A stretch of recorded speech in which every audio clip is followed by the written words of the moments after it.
Let it begin.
Necesito tu voto para seguir luchando por el futuro de nuestro país.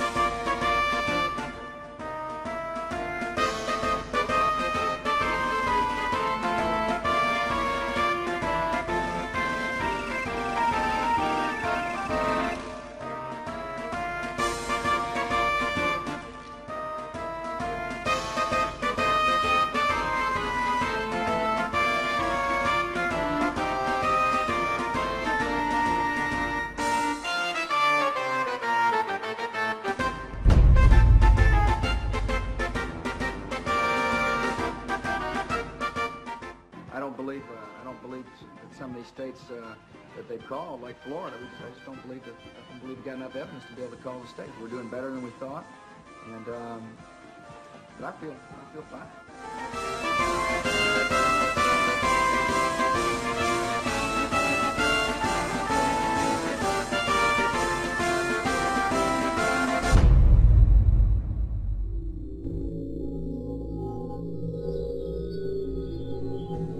In accordance with the laws of the state of Florida, I hereby declare Governor George W. Bush the winner of Florida's 25 electoral votes for the President of the United States.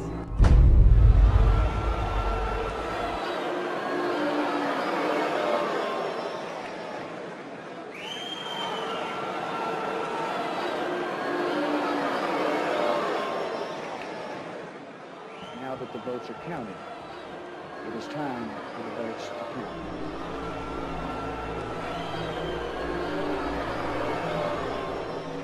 I wish to point out that our American democracy has triumphed once again.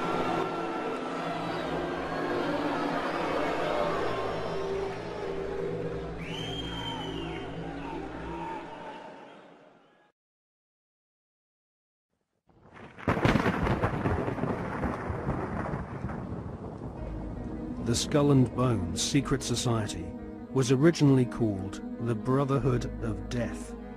George Bush Jr., his father George H.W. Bush, and his grandfather Prescott Bush have all been initiated into this macabre fraternity, which was established in 1832 at Yale University by William Huntington Russell, whose family were America's biggest opium smugglers. George W. Bush was initiated into the Skull and Bones Brotherhood of Death in 1968. The ceremony took place at the Society's headquarters, which is a stone building with almost no windows. This mausoleum-type building is known as the Tomb. There is a small enclosed courtyard, an internal chamber where initiates lay masturbating inside a coffin, and a museum of artifacts held sacred by the Society's members, which are all called Bonesmen, regardless if they are male or female. Many of the artifacts inside the Skull and Bones headquarters have been stolen by its members. To prove their devotion to the Brotherhood of Death, Bonesmen have robbed graves, bringing human skulls and skeletons back to their tomb and placing them in glass display cabinets. For nearly 40 years, George W. Bush has been an active member of this most bloodthirsty occult secret society. His allegiance is primarily to his fellow bonesmen, not the American people. In order to prove his devotion to the Skull and Bones, Prescott Bush, grandfather of George W. Bush, savagely desecrated the grave of Apache Indian chief Geronimo. Prescott Bush robbed Geronimo's grave and had Geronimo's skull placed in a display case alongside the order's other treasured possessions, which include silver tableware from Hitler's Eagle's Nest headquarters in Nazi-occupied Austria. Welcome to the satanically inspired secret world of the Skull and Bones Brotherhood of Death. Welcome to the sick world of the Bush family.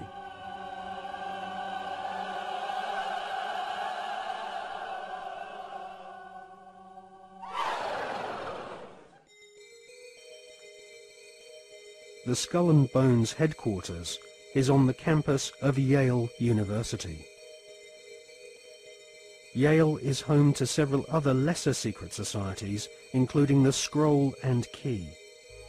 Alexandra Robbins is an American journalist who has written a book about the Skull and Bones called Secrets of the Tomb. In her book, she traces the origins of this cult, which was funded from profits of the Russell Company in the early 1800s. The Russell Trading Company was nothing more than an opium trading empire, which, still to this day, is the corporate arm of the Skull and Bones Secret Society. William Huntington Russell had travelled in Germany during his student years and was befriended by a disciple of Adam Weishaupt's Bavarian Illuminati. Upon returning to the USA in the early 1800s, Russell used some of his family's opium wealth to fund the building of the tomb at Yale University. Russell initiated several of his fellow classmates, including Alphonso Taft, who would go on to become the Secretary of War and ambassador to Russia. Alphonso Taft's son became President of the United States, and so a time-honored tradition of hereditary membership of the Skull and Bones Brotherhood of Death was begun. We see this tradition continued to this day, with senior bonesmen encouraging young initiates to marry into each other's families, their sons and daughters following in their parents' footsteps and becoming disciples of this most unholy of orders. In her fascinating book, American journalist Alexandra Robbins claims to have unearthed a Skull and Bones plan to dominate the world. One can't help recognizing the fact that in the 170 years since the formation of the Skull and Bones Society, it has members in the most influential jobs all over the world. New initiates seem to fall effortlessly into high-paid jobs within banks, media organizations, government agencies, and huge corporations which earn vast profits from government defense contracts.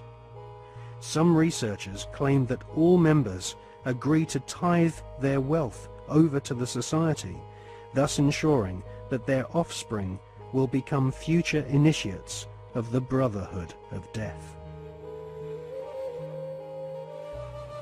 The Skull and Bones Brotherhood of Death recruits members from America's billionaire aristocracy. Multiple generations of the Bush family have taken part in 6 satanically inspired rituals, along with members of wealthy families who are behind some of America's most famous brand names. Based on the rituals of the German Bavarian Illuminati, the Skull and Bones have approximately 900 members worldwide. George W. Bush has initiated 5 fellow bonesmen to join his administration, including William Donaldson, who is head of the American Securities and Exchange Commission. Upon initiation into the Skull and Bones, candidates are told that they must forever deny their membership. The psychological mind programming and brainwashing which goes on inside the tomb can only be guessed at, as no bonesman has ever broken the fraternity's rule of silence. Fellow students at Yale have often said that on the night of ceremonies, blood-curdling yells and shrieks can be heard from inside the tomb. Some say the initiates are forced to wrestle in mud and are even beaten. This technique has been used by the CIA and EST brainwashing organizations who seek to wear down the subject mentally and physically using a program of punishment and verbal abuse. Once the will of the candidate has been broken and they have divulged all their sexual secrets to the elder bonesmen, they stand naked and are reborn in a mockery of a Christian baptism, with elder bonesmen dressed as the Pope and the devil conducting the ritual. Ron Rosenbaum is a journalist who writes for the New York Observer. He secretly filmed an initiation ceremony from the top of a building near the Skull and Bones headquarters. Members of the order dress up as the devil, the Pope, and a kind of Don Quixote character.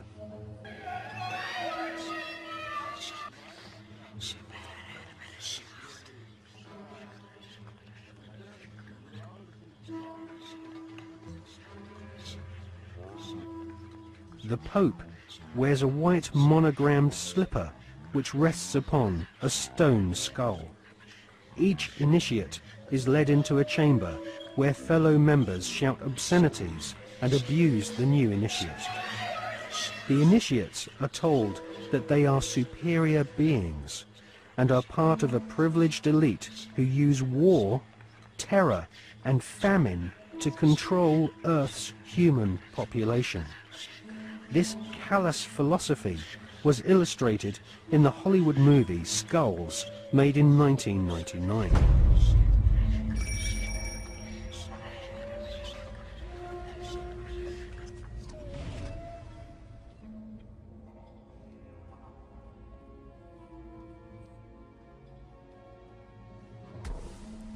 Over the years there have been several break-ins at the tomb, which is the headquarters of the Skull and Bones at Yale University.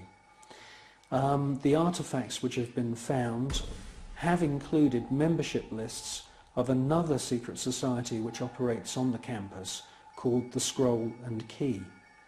Now it seems pretty obvious as we research this material that the Wolf's Head, Phi Beta Kappa, the Scroll and Key and Skull and Bones are all different flavours of the same Bavarian Illuminati secret society.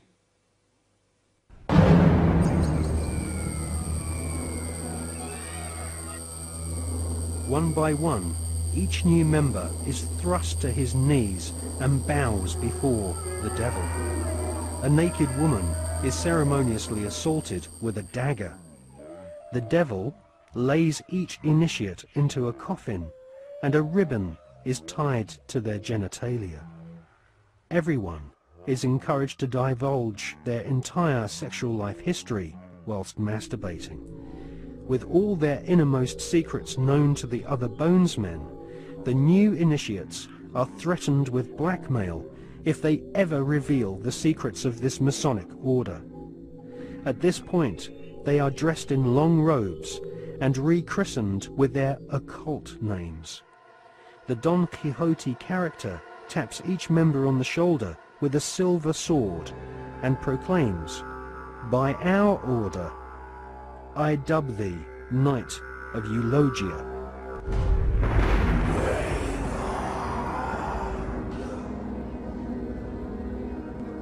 We can exclusively reveal that George Bush Sr.'s occult name is Magog, which is the name of the evil army commanded by Satan to visit Earth and destroy the kingdom of Christ.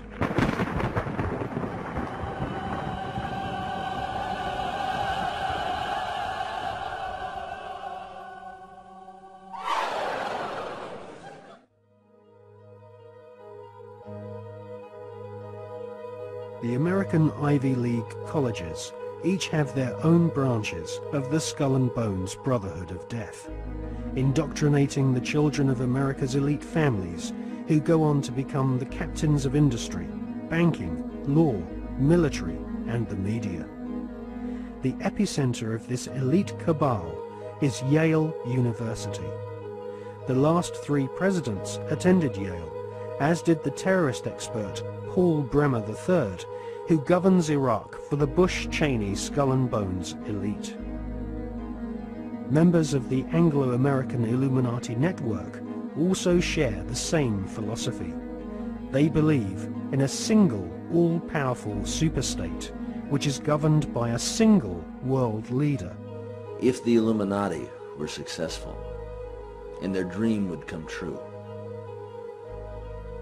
it would be a virtual hell on earth. That is what the New World Order is all about. It's a living hell. It's Orwell's worst dream and nightmare.